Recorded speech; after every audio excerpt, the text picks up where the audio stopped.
Bravo à l'Afrique qui s'éveille et qui se réveille.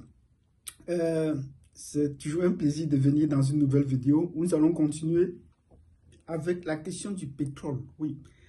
Après le cas d'Angote sur lequel nous allons revenir et le cas du Nigeria, nous avons parlé également du Sénégal et nous leur disons bravo à Sonko et Diomaye Faye qui ont pris la décision de faire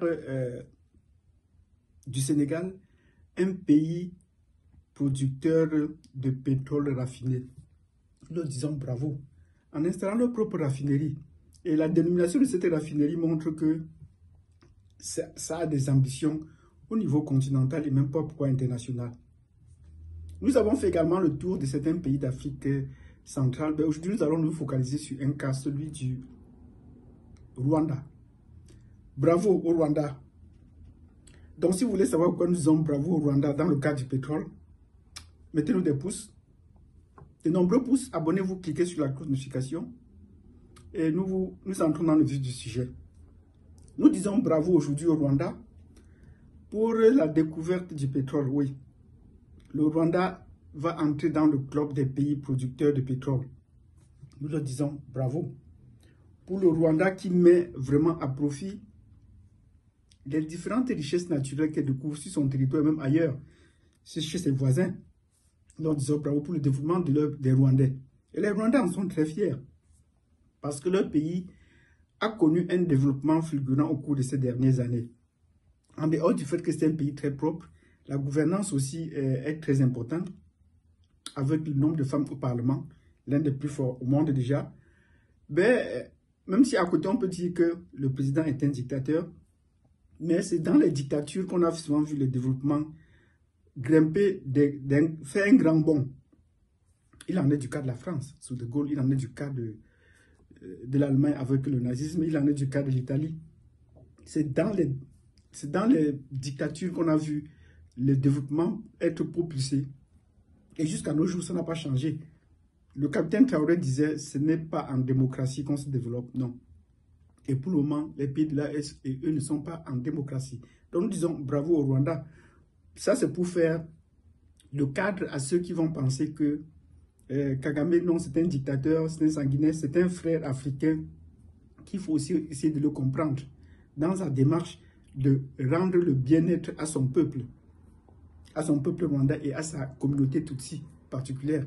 Et ceux-ci ne s'en plaignent pas tellement parce qu'ils sont fiers de lui. Parce que même des autres Tutsis qui sont hors du Rwanda se reconnaissent en lui. Pour preuve, sa femme d'abord, c'est une Tutsi burundaise, ainsi que les autres Tutsis en Ouganda ou au Kenya se reconnaissent en Kagame comme l'homme qui a changé l'image de leur tribu. Donc nous leur disons bravo aujourd'hui parce qu'ils ont découvert le pétrole. On aurait considéré que le Rwanda est un petit pays qui n'a pas de ressources. Aujourd'hui, on ne peut plus blâmer qu'ils n'ont plus de ressources. Ils ont continué à prospecter et à chercher les ressources. En dehors peut-être des ressources en agriculture, du milieu naturel qu'on a, des forêts. Dans le lac Kivu, ils viennent de découvrir de continuer la prospection et qui sont avérés très favorables. Et ils vont désormais être un pays producteur de pétrole. Et comme nous connaissons la logique, comme vous aussi vous connaissez la logique du gouvernement en place au Rwanda depuis plus de 30 ans, il sera question de construire une raffinerie. Sinon de se joindre à l'Ouganda, de finaliser la raffinerie que le Rwanda a commencé, que l'Ouganda a commencé depuis peu et qui n'est pas encore prêt à terminer, et qui appelle au soutien de Dangote. Donc, il sera question de construire une raffinerie normalement pour exploiter son pétrole et pourquoi pas pour l'exporter. Donc nous disons bravo au Rwanda qui est devenu aujourd'hui un pays exportateur, un pays producteur de pétrole. Est-ce qu'ils vont exporter leur pétrole? Est-ce qu'ils vont raffiner pour le vendre et se faire plus d'argent dans les pays voisins? Là, ça ne nous surprendrait pas. Mais attendons voir la suite. Et on sait que les réserves qui sont contenues dans le lac Kivu, ça doit être à partager entre le Rwanda et la République démocratique du Congo. Est-ce que le Congo aura les moyens de tirer son épingle du jeu, d'exploiter sa partie comme ça se doit? Comme il est encore très avancé, le Rwanda est très avancé dans la conquête de la partie qui lui revient, la partie qui lui est liée, le nord et le sud du Kivu. Ils sont en train de poursuivre leur conquête de la République démocratique du Congo. Et aujourd'hui, la troisième ville du Congo, de la RD Congo est menacée. Je veux dire, Kisangani est menacée. On sent déjà les rebelles aux alentours de Kisangani. Donc, si vous avez appris cette vidéo dans laquelle nous disons bravo au Rwanda pour être devenu un pays producteur de pétrole, avec les découvertes qu'ils ont faites dans le lac Kivu, nous leur disons bravo et nous savons qu'ils vont mettre ces ressources à profit pour le bien-être de la population. Donc, si vous avez apprécié cette vidéo, mettez-nous des pouces, de nombreux pouces. Nous allons continuer dans l'actualité africaine pour dire des choses positives qui arrivent de plus en plus aux Africains. Et c'est l'ère du Verseau.